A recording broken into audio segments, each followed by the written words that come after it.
नमस्कार, मैं हूं आपके साथ मोनिका गुप्ता और आप देख रहे हैं खबर दोपहर। बुलेटिन की शुरुआत करेंगे खास खबरों के साथ।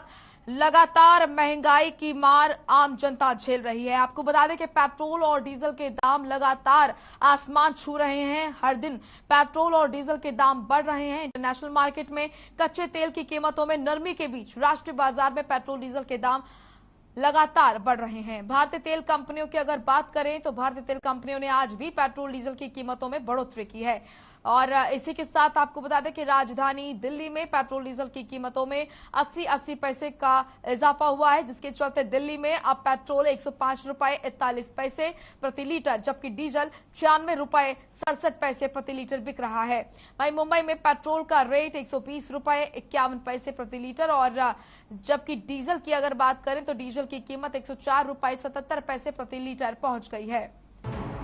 चलिए ग्राफिक्स के माध्यम से आपको बताते हैं कि किस राज्य में क्या है वर्तमान दाम पेट्रोल डीजल के। दिल्ली में 105.41 पेट्रोल और डीजल 96 रुपए 67 पैसे प्रति लीटर डीजल है। मुंबई की अगर बात करें तो मुंबई में 120 रुपए 51 पैसे प्रति लीटर पेट्रोल है, वहीं डीजल 104 रुपए 77 पैसे प्रति लीटर डीजल है। कोलकाता में 115 रुपए 10 पैसे प्रति लीटर पेट्रोल और डीजल की अगर बात करें कोलकाता में तो डीजल है 99 रुपए 81 पैसे प्रति लीटर। चेन्नई में 110 रुपए 83 पैसे प्रति लीटर, 100 रुपए 82 पैसे प्रति लीटर डीजल है। तो आपके राज्य में क्या है वर्तमान दाम, क्योंकि लगातार पेट्रोल डीजल के दाम बढ़ रहे हैं और पेट्रोल डीजल के दाम बढ़ने से जरूरी सामान जो कि हर रोज इस्तेमाल होते हैं, चाहे वो फल सब्जी हो या फिर सीएनजी पीएनजी के दाम हो, गैस सिलेंडर की अगर हम बात करें, तमाम चीजें यहाँ पर महंगी हो रही हैं ट्रांसपोर्टेशन की वजह से। और ऐसे में आपके राज्य में क्या है स्थिति, दिल्ली, मुंबई, कोलकाता और चेन्नई, ये दिखा रहे हैं आपको ग्राफिक्स के माध्यम से। महंगाई का डेली डोज लगातार जारी है। देश में पेट्रोल डीजल के दाम तो बढ़ ही रहे हैं, वहीं महंगाई का एक और अटैक देते हुए दिल्ली में आज से कंप्रेस्ड नेचुरल गैस यानी कि सीएनजी के दाम 2.5 रुपए बढ़ा दिए गए हैं, जिसके बाद अब राजधानी दिल्ली में सीएनजी 66 रुपए 61 पैसे रुपए प्रति किलोग्राम हो गई है। और वहीं दिल्ली से सटे नोएडा में 48 घंटे में सीएनजी की कीमत में करीब 5 रुपए की बढ़ोतरी दर्ज की गई। फिलहाल नोएडा, ग्रेटर नोएडा और गाजियाबाद में सीएनजी की कीमत 69.18 रुपए प्रति किलोग्राम हो गई है। इसके अलावा गुरुग्राम में सीएनजी के दाम 74 रुपए 94 पैसे प्रति किलोग्राम हो गई है। रेवाड़ी में 77 रुपए 7 पैसे तो करनाल में 75 रुपए 27 पैसे प्रति किलोग्राम बिक रही है। इसके अलावा मुजफ्फरनगर और मेरठ में सीएनजी 73 रुपए 86 पैसे प्रति किलोग्राम बिक रही है। दिल्ली, नोएडा, ग्रेटर नोएडा, गाजियाबाद और मुजफ्फरनगर, यहाँ पर क्या है सीएनजी के दाम, ये आपको हम बता रहे हैं। सीएनजी के दाम दिल्ली एनसीआर में बढ़े हैं। ऐसे में दिल्ली एनसीआर में क्या है वर्तमान दाम, ये हम आपको बता रहे हैं। मेरठ, गुरुग्राम, रेवाड़ी, करनाल दिखा रहे हैं आपको ग्राफिक्स के माध्यम से। मेरठ में 73 रुपए से भी ज्यादा बढ़ गए हैं दाम। वहीं अगर दिल्ली की बात करें तो यहाँ पर 66 रुपए 61 पैसे प्रति किलोग्राम हो गई है सीएनजी दिल्ली में। नोएडा में भी 69.69 रुपए से ज्यादा हो गई है सीएनजी के दाम। रेवाड़ी, करनाल, मेरठ, गुरुग्राम, दिल्ली एनसीआर में लगातार सीएनजी के दाम बढ़ रहे हैं।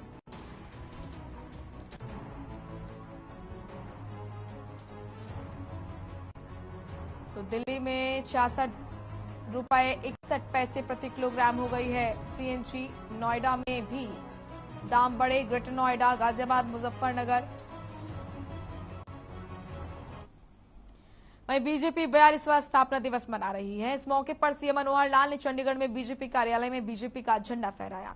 इस दौरान सीएम मनोहर लाल ने कहा कि बड़े संघर्ष से पार्टी की स्थापना की गई और अब देश के अधिकांश राज्यों में बीजेपी का शासन है। साथ ही कहा कि अत्युदय को लेकर हमारी पार्टी समूचे देश में शासन कर रही है। वहीं सीएम ने परिवारवाद की राजनीति पर बोलते हुए कहा कि कुछ दलों में परिवारवाद की राजनीति हावी रहती है, जो सिर्फ अपने ही लोगों को बढ़ाने का काम करती है।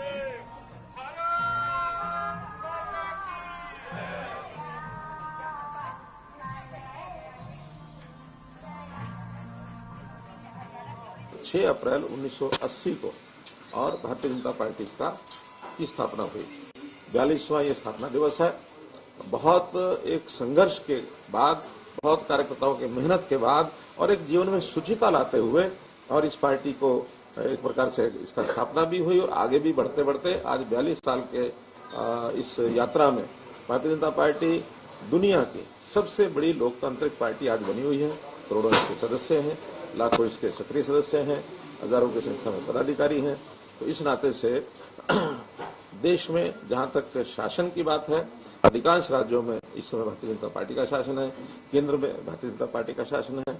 आदरणीय नरेंद्र मोदी इस समय देश के प्रधानमंत्री हैं और जैसा बताया कि एक शुचिता के रूप में, यानी राष्ट्रभक्ति का भाव लेकर के हम लोग अपने इस यात्रा को शुरू किए हुए हैं।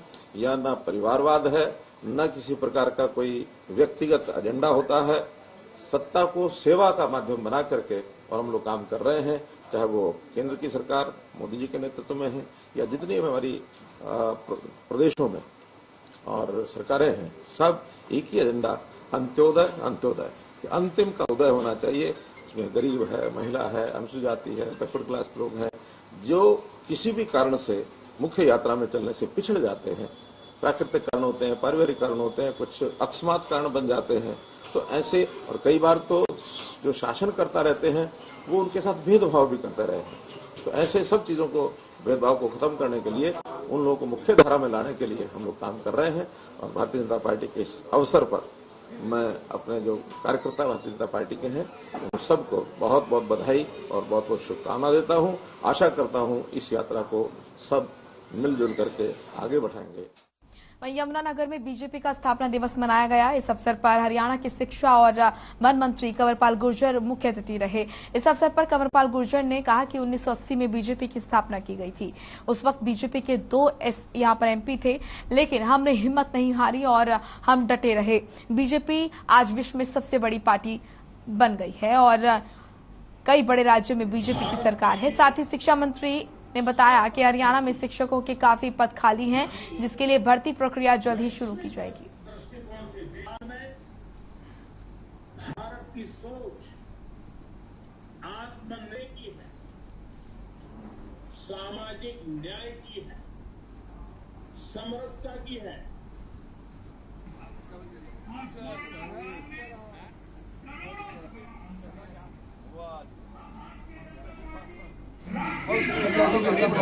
हमारी पार्टी का स्थापना दिवस है और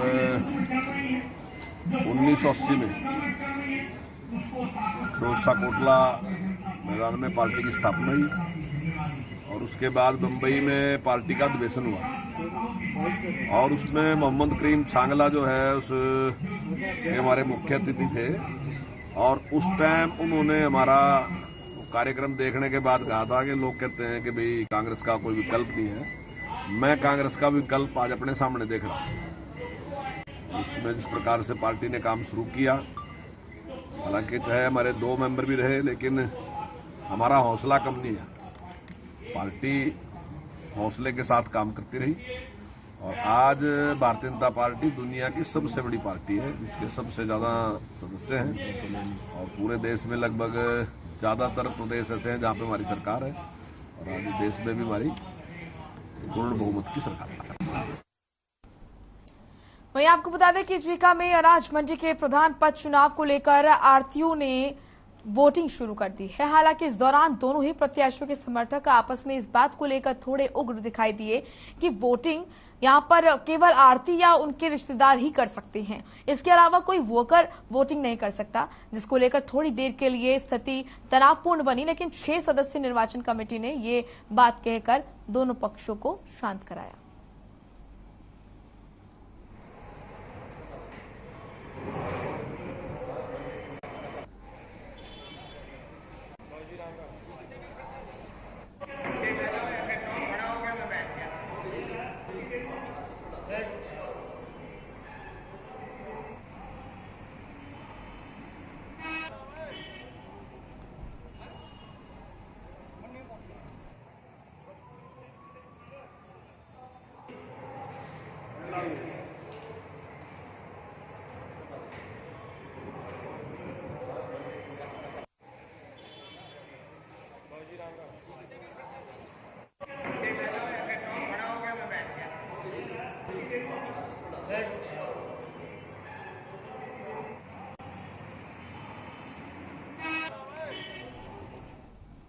तो अनाज मंडी के प्रधान पद का चुनाव हुआ और इसको लेकर यहां पर आपको बता दें कि हंगामा देखने को मिला।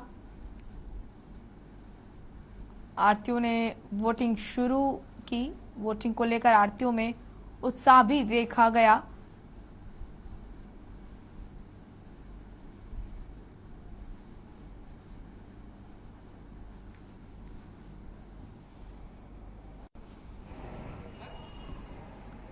गुलाचुका से तस्वीरें हम आप तक पहुंचा रहे हैं, जहां पर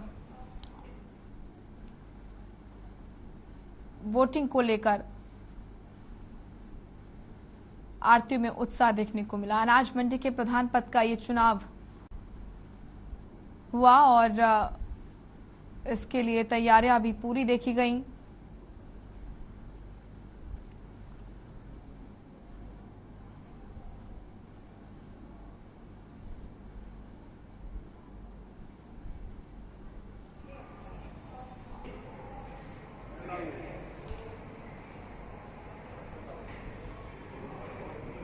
तो अनाज मंडी के प्रधान पद का चुनाव हुआ और यहां पर इसको लेकर आरतीयों में वोटिंग को लेकर काफी उत्साह देखने को मिला। ये तस्वीरें आप देख रहे हैं उस दौरान की, गुलाचुका की ये तस्वीरें।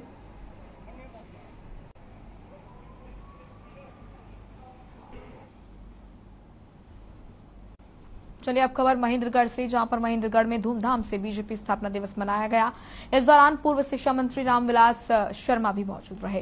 वहीं रामविलास शर्मा ने कहा कि बीजेपी आज विश्व की सबसे विशाल राजनीतिक पार्टी बन चुकी है और हर कार्यकर्ता एक अद्भुत विश्वास के साथ अखंड रूप से पार्टी के साथ कंधे से कंधा मिलाकर खड़ा है। साथ ही कहा कि अगले 15 साल तक हरियाणा प्रदेश और देश में बीजेपी के सिवा किसी को भी कोई सपना देखने की जरूरत नहीं है। बीजेपी का 42वां स्थापना दिवस है और आज भारतीय जनता पार्टी का स्थापना दिवस है। श्री जयराम सदन में सभी प्रमुख कार्यकर्ता महेंद्रगढ़ विधानसभा के, नगर पालिका के पार्षद, चेयरमैन, बीजेपी प्रदेश कार्य समिति के सभी सदस्य, सुधीर दीवान, कप्तान राजेंद्र लांबा, निर्मला जी तंवर, 5 मंडलों के अध्यक्ष और सभी प्रमुख कार्यकर्ताओं ने आज हमने ये स्थापना दिवस मनाया है। अपने 1980 में महेंद्रगढ़ से 90 कार्यकर्ता बंबई अधिवेशन में गए थे।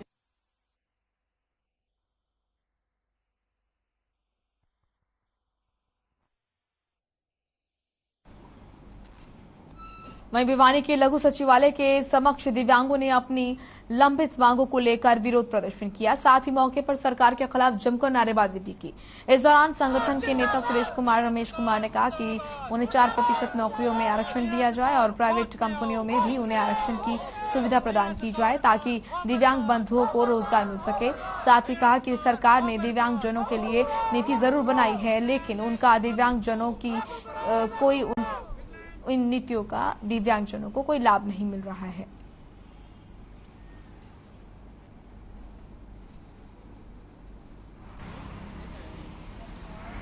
आपका फर्ज है वो कर दो, मान जाते हो। ऐसा है, हमारी जो केंद्र सरकार ने एक एक्ट लागू किया था 95, उसको संशोधन करके 2016 बना दिया था। उसके अंदर हमारे को एक 4% का जो आरक्षण जो लागू किया था तो केंद्र सरकार ने, वो काफ़ी राज्यों में तो लागू हो गया, लेकिन हरियाणा सरकार ने अभी तक उसको धरातल पर लागू नहीं किया।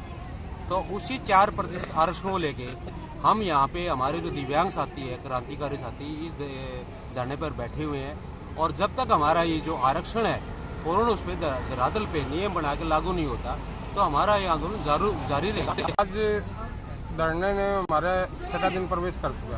सरकार ने आज अभी तक हमारी कोई सुविधा नहीं दी है, नहीं किसी चीज़ की हमारे को लाइट की और पानी की किसी चीज़ की सुविधा दे दी, यानी टॉयलेट वास्ते और हमने इधर उधर भटकना पड़ता है। सरकार ने अभी तक कोई वहीं हिसार में सीएमओ के कार्यालय के सामने कर्मचारियों ने धरना शुरू किया। आपको बता दें कि कोरोना काल में लगाए गए कर्मचारियों को हटाने के विरोध में कर्मचारियों ने धरना दिया है और हटाए गए कर्मचारियों में lab technician, pharmacist, research assistant और data entry operator, staff nurse और चतुर्थ श्रेणी कर्मचारी शामिल है। कर्मचारियों की मांग है कि उन्हें ड्यूटी पर रखा जाए और साथ ही एनएचएम में शामिल किया जाए।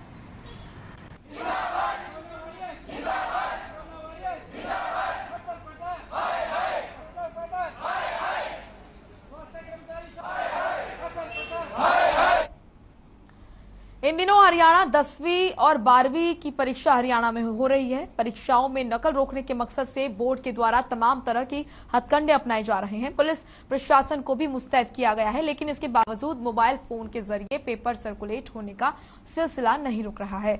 इसी कड़ी में ताजा मामला आज सामने आया है, जहां एक परीक्षा केंद्र के गेट पर खड़े युवकों में से एक युवक को दबोचा गया, जिसके बाद उससे फोन बरामद किया गया। युवक को पुलिस के हवाले कर दिया गया है।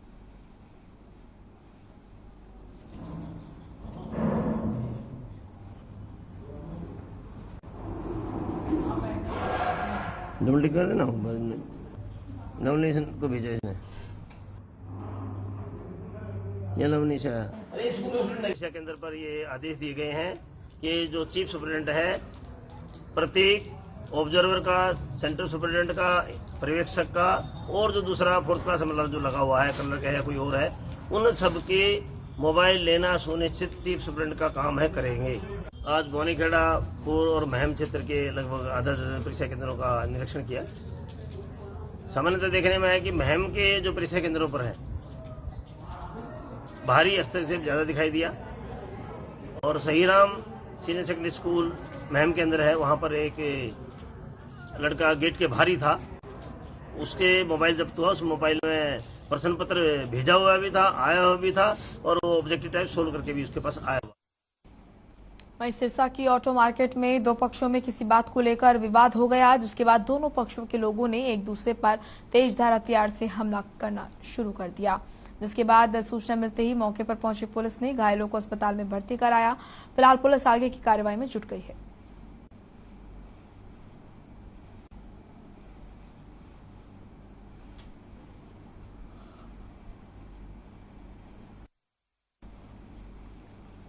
तो सिरसा का है ये मामला, जहां पर तस्वीरों में आप देख सकते हैं किस तरीके से यहां पर दो पक्ष आपस में भिड़े और जमकर मारपीट दोनों पक्षों के बीच में हुई और दोनों ही पक्षों के कई लोगों को चोट भी आई है। पलवल में एक महिला को बेटी होने की सजा मिल रही है। मामला गांव मीरपुर कोराली का है, जहां एक महिला के ससुराल पक्ष के लोग आए दिन महिला को बेटी होने को लेकर टॉर्चर करते हैं। इतना ही नहीं, आए दिन दहेज की मांग करते हुए महिला से मारपीट की जाती है, जिससे तंग आकर महिला ने जहर खाकर आत्महत्या करने की कोशिश की, लेकिन महिला बच गई। वहीं अस्पताल के अंदर महिला के परिजनों के साथ ससुराल पक्ष के लोगों ने मारपीट कर दी। वहीं मारपीट की ये पूरी घटना अस्पताल में लगे सीसीटीवी कैमरे में कैद हो गई। हालांकि लड़की के परिजनों ने इसकी शिकायत हसनपुर थाना पुलिस को दी, लेकिन पुलिस ने अभी तक कोई भी कार्रवाई नहीं की है, क्योंकि ससुराल पक्ष के पास राजनीतिक पहुंच होने की वजह से पुलिस उनको बोल भी नहीं रही है।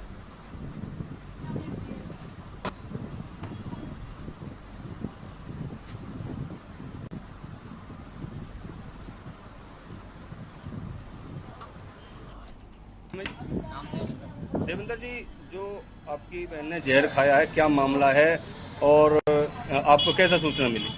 ये रात हमारा जहर जो है कल का खाया हुआ है और आज हमने फोन किया, मतलब फोन किया हमने तो पड़ोसी के फ़ोन से फ़ोन आया कि जहर खा जाए। तो हम हॉस्पिटल में आए तो उस पर 2 महीने पहले लड़की हुई थी, तो उसके लिए वो बोल रहे कि लड़की हुई है, तो लड़की होने के चक्कर में भी हमको पैसा चाहिए लड़की के लिए। तो हमने सब सामान टोटल डबल दिया, फिर उसके नवरास मांग रहे वो ये लड़की हुई है, हमने देंगे लड़की को। तो अब हॉस्पिटल में कुरुक्षेत्र में पुलिस ने जहां नशा तस्करी के विरुद्ध शिकंजा कसा है, वहीं नशा करने वालों को भी काबू करना शुरू किया। मामला जिले के कस्बा शाहबाद का है, जहां पुलिस को शहर के एक पार्क में दिन दहाड़े शराब पीते हुए कुछ लोगों की सूचना मिली थी, जिसकी बिना पर पुलिस ने मौके पर पहुंचकर एक व्यक्ति को गिरफ्तार कर लिया है। हालांकि नवरात्र चल रहे हैं, लेकिन शराब के आदि लोग बाज नहीं आ रहे हैं। स्थानीय लोगों की माने तो कुछ लोग पार्कों में पेड़ पौधों की आड़ में शराब के अलावा अन्य नशे भी करते हैं। वहीं हुड्डा पुलिस चौकी प्रभारी जसबीर सिंह ने कहा कि किसी भी नशे करने वाले को बख्शा नहीं जाएगा।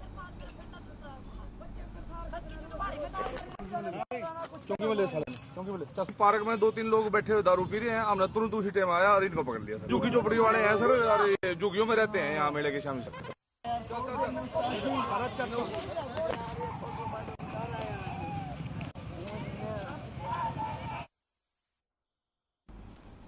चलिए रुक करेंगे इस वक्त की बड़ी खबर का। आपको बता दें कि ये बड़ी खबर आ रही है गुरुग्राम से, जहां पर स्वास्थ्य विभाग के कर्मचारी धरने पर कोरोना काल में लगाए गए कर्मचारियों को हटाने से नाराज हैं। धरना दे रहे हैं कर्मचारी और उनकी मांग है कि फिर से उन्हें नौकरी पर रखा जाए।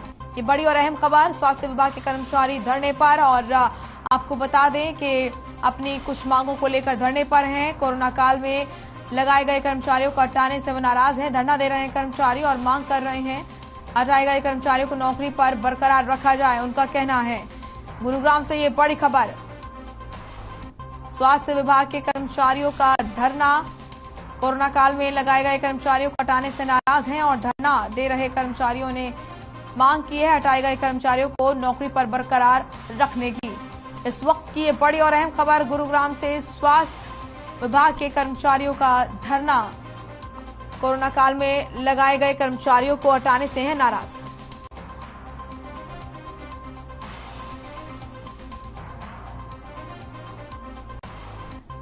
प्रवीण शर्मा हमारे साथ लाइव जुड़ चुके हैं ज्यादा जानकारी के साथ। प्रवीण, क्या कुछ देख रहे हैं आप? फील्ड पर हैं, धरने पर हैं स्वास्थ्य विभाग के कर्मचारी, क्या कुछ उनका कहना है?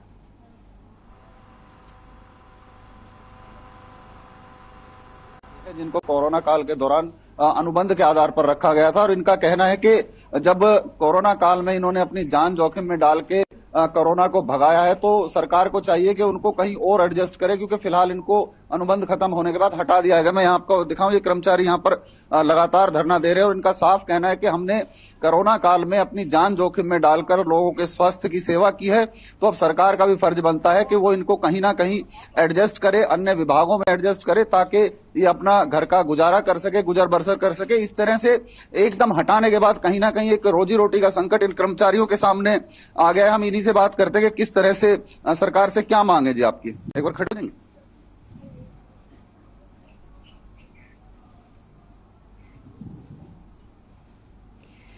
मेरा नाम रीता है सर।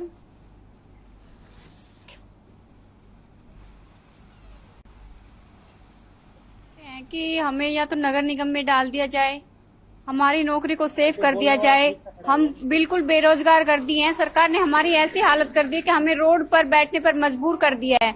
हम अपने घर परिवार को कैसे चलाएं, छोटे छोटे बच्चे हैं, हम उनको कैसे पालें। तो सरकार से हमारा निवेदन है कि हमें नगर निगम के अंडर डाला जाए और हमारी मांगों को पूरा किया जाए। देखिए, मोनिका, कर्मचारियों का साफ कहना है कि उनको किसी और विभाग में, नगर निगम में एडजस्ट कर दिया जाए या कहीं भी एडजस्ट कर दिया जाए। एक और कर्मचारी हमारे साथ हैं। आप किस पोस्ट पे थे? Lab technician. लैब टेक्नीशियन थे। तो किस तरह आपने चुनौतियों का सामना किया और अब क्या चाहते हैं सरकार से, सरकार क्या करे? मेरा नाम मोनू है। हम 2020 में कोविड में लगे थे, आउटसोर्सिंग पॉलिसी थे। जिस टाइम पर लगे थे हमें नहीं बताया था, तुम्हें निकाल दिया जाएगा। उस टाइम पर हमने काम किया है जिस टाइम पर चिड़िया भी रोड पर नहीं मारती थी। ऐसी बीमारी से लोग डरे हुए थे, लोग घरों से बाहर नहीं निकलते थे। तब हम घर से बाहर निकल करके घर घर जा करके लोगों के सैंपल लिए हैं। गुड़गांव की आपने भी देखा कि गुड़गांव के अंदर पॉपुलेशन 6 से 7 लाख की है। हमने 3 गुना सैंपल लिए, 18 लाख सैंपल लिए हैं और इतनी कड़ी मेहनत करी है। बच्चों ने कुछ तो बालक कोविड पॉजिटिव हो गए थे, कुछ ने अपनी, हमारा एक साथी था कोविड के चलते उसने अपनी जान तक भी दे दी है। और हम जितने भी साथी तकरीबन पॉजिटिव हुए थे उनकी हमारे फैमिली मेंबर भी डिस्टर्ब हुए हैं। और इतना काम किया, हमारी वजह से ही सरकार आज अपना नाम कमा रही है। देश के प्रधानमंत्री नरेंद्र मोदी ने भी ट्वीट करके ये कहा था कि गुड़गांव सबसे अव्वल रहा है, और अव्वल रहने का मकसद एक ही था कि जितने भी हमारे ये साथी बैठे हैं इनकी कड़ी मेहनत दर्शाती है। और आज सरकार ने हमें इस तरह से निकाल दिया जैसे चाय में से कोई मक्खी निकाल के फेंक देता है। इनकी जरूरत ही नहीं है। एक टाइम ऐसा था, दूसरी लहर में सबने देखा है कि लोग कीड़े मकोड़ों की तरह मर रहे थे। उस टाइम पर जाना देखना भी पसंद नहीं करते थे। हम उन बॉडियों के टच में रहकर हमने काम किया है। चलिए देखिए, और कर्मचारी हैं मोनिका यहाँ पर, उनसे पूछते हैं आपकी अब मांग क्या है सरकार से। आपने बहुत अच्छा प्रवीण जी, क्योंकि समय का अभाव है, आपको यहीं पर रोकना चाहूंगी। हमने सुना कि क्या कुछ मांगे हैं यहाँ पर कर्मचारियों की। फिलहाल इस बुलेटिन में इतना ही। आप देखते रहिए यार खबर। नमस्कार।